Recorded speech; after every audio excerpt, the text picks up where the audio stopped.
अस्सलाम वालेकुम। आज हम एरिसिना प्लांट को कटिंग के ज़रिए ग्रो करेंगे। एरिसिना प्लांट एक बहुत ही खूबसूरत प्लांट है, जैसा कि आप देख रहे हैं कि इसके लीव्स बहुत ही खूबसूरत हैं, इसके जो स्टेम्स हैं और वो भी ब्रांचेस जो हैं वो बहुत ही खूबसूरत हैं। ऐसे प्लांट हमें अपने गार्डन में ज़रूर लगाने चाहिए जिनके कलर्स और जिनके लीव्स मल्टी शेड के हों और देखने में भी खूबसूरत लगें। इससे हमारे गार्डन में बहुत अच्छा लुक आता है।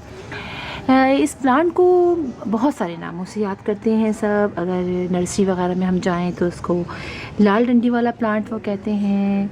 बाज़ दफ़ा उनसे कहें तो वो इसको सेंचेजिया समझते हैं, हालांकि ये सेंचेजिया नहीं है। वो उसको भी सेंचेजिया की एक टाइप समझते हैं। इसके अलावा आयरिसन प्लांट भी कहते हैं, एरिसिना प्लांट भी कहते हैं, खैर जो भी कहते हैं, लेकिन है ये बहुत ही खूबसूरत प्लांट।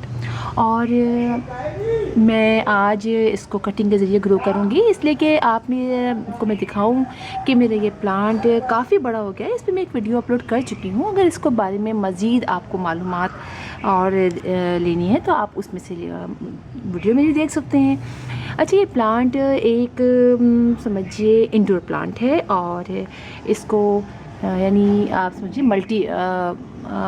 मल्टी तो नहीं कहेंगे, मल्टी टैलेंटेड तो नहीं कहूँगी मैं, लेकिन ये प्लांट अगर हम पार्शियल शेड में रखते हैं तो ये बहुत अच्छी तरीके से ग्रो करता है। इस प्लांट की जो ये मेरा प्लांट है ये बहुत दिनों से लगा हुआ है, काफ़ी अरसे से मेरे पास है, बहुत अरसे से, और मैं ब्रांचेस निकालती रहती हूँ, इसकी कट करती रहती हूँ। और आप देखिए अब इसकी काफ़ी बड़ी बड़ी ब्रांचेस हो गई हैं और हम इसको कटिंग के ज़रिए ग्रो करेंगे, क्योंकि अब ये ख़त्म होने वाला है। आप देखिए इसकी काफ़ी हो गई हैं और अब हम इसको निकाल के इसकी ब्रांचेस कट करके इसको दोबारा से किसी भी पॉट में लगाऊंगी, इसलिए काफ़ी अरसे से लगा हुआ है। अच्छा, इसके लिए आप किसी भी सॉइल में इसको लगा सकते हैं। ये बहुत ही ज़बरदस्त प्लांट है और बहुत आसानी से ग्रो करता है। आप इसको, लेकिन मैंने जो आज जो मैंने मिट्टी ली है वो मैंने अपनी सिर्फ बालू मिट्टी ली है, इसमें मैंने कुछ भी शामिल नहीं किया है। और वैसे तो आप इसको बालू मिट्टी और कंपोस्ट का कॉम्बिनेशन में सैंड, अपने गार्डन की सॉइल और गोबर की खाद, किसी भी तरह के सॉइल में आप इसको लगा सकते हैं। और फिर उसी लिहाज से आपको पानी डालना होगा। अगर आप थोड़ी सी सैंडी सॉइल में डालेंगे तो पानी थोड़ा ज़्यादा डालना पड़ेगा, और अगर आप थोड़ी सी ऐसी सॉइल लेंगे थोड़ी सी स्टिकी सी है तो उसमें आपको पानी कम डालना होगा, इसलिए पानी फिर देर से निकलता है। लेकिन ये कि ये प्लांट हर उसमें बहुत आसानी से लग जाता है। तो चलिए आज मैं इसके कुछ ब्रांचेस कट करूँगी, काफ़ी बड़ी बड़ी हो गई हैं और इसको लगाना बहुत आसान है। सिर्फ ब्रांचेस आप इसकी कट करेंगे। देखिए मैं आने से मैंने ये ब्रांच कट की, ठीक है, एक मैंने यहाँ से ये ब्रांच कट कर देती हूँ मैं ये यहाँ से, ठीक है। और मुझे लगाना भी था इसलिए कि मेरे पास ये काफ़ी हो गए हैं और इसको मैं ख़त्म करना है, मुझे इस पॉट से निकालना है इसको, तो मैं यहाँ भी ग्रो कर लूँगी।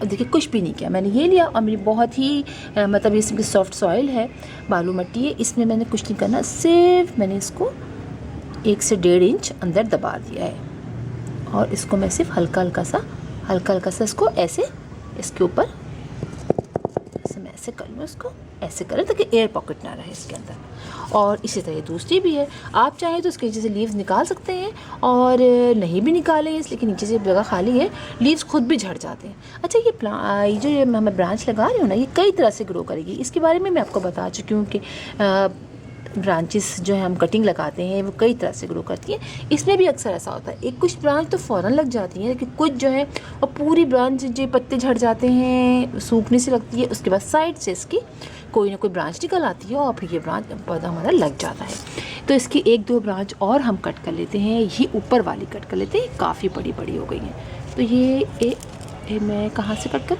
यहाँ देखिए, सही है। ये पोर्शन मैंने पूरा ऐसे दिखाती हूँ आपको। देखिए कितना लेगी सा हो गया है। ये देखिए मैं आपको दिखाती हूँ मैंने कहाँ से लूँगी। देखिए काफ़ी कंजस्टेड है ना, ये पोर्शन काफ़ी कंजस्टेड, तो हम इसको यहाँ से कट कर लेते हैं, ठीक है। इसको मैं यहाँ से करके ये देखिए ये कट कर लेती हूँ, एक और ब्रांच लगा लेते हैं। ये तो काफ़ी अच्छी ज़बरदस्त ब्रांच है, ठीक है, इसको भी मैं ऐसे ही लगा दूँगी और हमें कुछ नहीं करना है, सिर्फ हमने इसको इसके अंदर ऐसे किया, 1.5 से 2 इंच अंदर किया और अब हमें इससे पानी डालना। अच्छा, अब इसको शेडी प्लेस में आपने रखना है, ठीक है, शेडी प्लेस में आपने रखना है और इसकी मिट्टी को हर वक्त मॉइस्ट रखना है। अब ये नहीं कीजिएगा कि सूख जाए बिल्कुल फिर पानी डालें, हल्की हल्की सी मिट्टी इसकी मॉइस्ट रहनी चाहिए, तभी ब्रांच जो है आपको जो कटिंग है ये फ़ौरन लग जाएगी।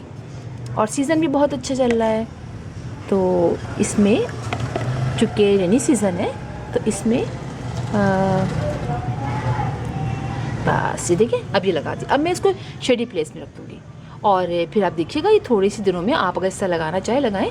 मुझे इसके बारे में काफ़ी आया था कि बहुत लगाते हैं लेकिन लग नहीं पाती, या हमारा पौधा सूख रहा है। तो सिर्फ करना ही होता है कि इसको लगाने के बाद आपने इसको शेडी प्लेस में रखना है, इसको हल्का मॉइस्ट रखना है। जितना हम मॉइस्ट रखेंगे उतना अच्छा है। ये प्लांट जो है वो आप अगर डायरेक्ट सन में रखेंगे तो सूख जाएगा बहुत ज़्यादा देर। अच्छा, मैं आपको इसकी मुख्तलिफ़ कंडीशंस दिखाती हूँ। मेरे पास ये जगह जगह लगा है, इतना ईजी टू ग्रो प्लांट है तो मैं इसको जगह जगह लगाया हुआ है। आइए मैं आपको दिखाती हूँ। और फिर जब इसकी ब्रांचेस बड़ी हो जाती हैं तो मैं इसको लगा देती हूँ। सबसे बड़ा प्लांट जो मेरा हुआ है, अब आप देखिए ये कितना बड़ा हुआ है, ये देखिए, आप देख रहे हैं आप, ये आप देखिए ये कितना बड़ा हो गया है और काफ़ी ज़्यादा। और मैंने इसको पीछे की तरफ कर दिया है इसलिए कि इसकी ब्रांचेस बहुत बड़ी बड़ी हो गई हैं।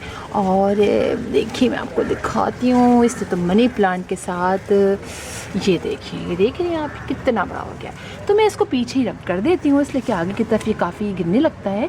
और ये देखिए इसके स्टेम्स कितने प्यारे लग रहे हैं, देखिए आप कितने अच्छे लग रहे हैं ना, ये बहुत ही प्यारे लग रहे हैं। तो ये मेरा यहाँ पर बिल्कुल शेड में है, समझिए बहुत हल्की सी धूप आती है, वो भी ग्रीन नेट से चन के। तो वो वाला थोड़ी ज़्यादा नेट के मतलब थोड़ी सी ज़्यादा धूप आती है, इसमें थोड़ी कम आती है। और मैं आपको दिखाती हूँ, क्योंकि ये बहुत ईजी टू ग्रो प्लांट है तो मैं इसको जगह जगह लगा देती हूँ। ये देखें, ये मेरे स्पॉट के अंदर लगा हुआ है। एक ब्रांच मैंने कट की और मैंने ये इसको इसके अंदर लगा दिया। तो इसमें भी देखें कितने सारे प्लांट्स हैं और ये चूँकि इसके रूट्स ज़्यादा गहरी नहीं जाती हैं तो ये बहुत आसानी से हर जगह लग जाता है। और इसी तरह मैं आपको दिखाती हूँ, मैंने हाँ ये लगाया हुआ है, देखें इसकी पूरी ब्रांच जब मैंने लगाई ना, देखें पूरी ब्रांच के सारे लीव्स झड़ गए थे, उसके बाद ये ब्रांच छोटी छोटी ब्रांचेस निकली हैं और ये लीव्स निकले हैं। पूरी ब्रांच सूख गई थी, इसके लीव्स मतलब झड़ गए थे। तो इस तरीके से भी ये लगता है। और मैं आपको दिखाती हूँ एक और, जो आप देखेंगे कि ये मेरे जो है वो इसके अंदर लगा हुआ है। और रुकिए, ये देखिए, ये देख रहे हैं आप, ये बिल्कुल शेड में, यहाँ ये मेरे चंपा के पौधे के जो ट्री है इसके नीचे लगा हुआ है। और आप देखिए कितना बड़े बड़े इसके लीव्स हो गए हैं और कितना बड़े बड़े ये हो गए हैं। और मैंने इसे टिका दिया है इसको, तो ये बहुत आसानी से लगता है और आप आराम से इसको जहाँ जहाँ चाहें आप लगा सकते हैं। और इसी तरह से मैंने ब्रांचेस लगाने सिखाई ना आपको, इसी तरह उसके बाद आप इसकी ब्रांचेस कट करते रहिए। देखिए मैं कट करती रहती हूँ, पिंचिंग करती रहती हूँ, तो 1 से 2, 2 से 3 निकलते रहते हैं। अच्छा, मैं आपको और दिखाती हूँ कि जो मैंने धूप में लगाया हुआ है ना, जो बहुत ज़्यादा धूप में है, वो आप देखें वो जो है उसकी शक्ल थोड़ी सी चेंज हो गई है। चलिए मैं वहीं आपको लेके चलती हूँ। यूँ तो बहुत और जगहों पे मेरे लगा हुआ है, लेकिन मैं आपको दिखाती हूँ यहाँ पर।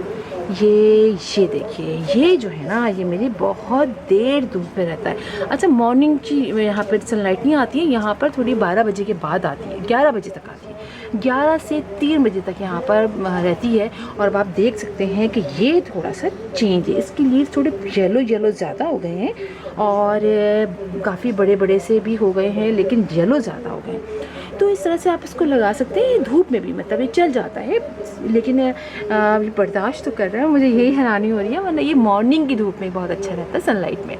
खैर चूँकि ये बहुत पुराना प्लांट हो चुका है इसीलिए शायद ये बर्दाश्त कर रहा है अभी। और ये देखिए इसको काफ़ी ज़्यादा इसके छोटे छोटे से मज़ीद इसके ब्रांचेस निकलनी शुरू हो गई हैं और इसके लीव झड़ते भी रहते हैं इससे, इसलिए बहुत तेज़ धूप में रहता है।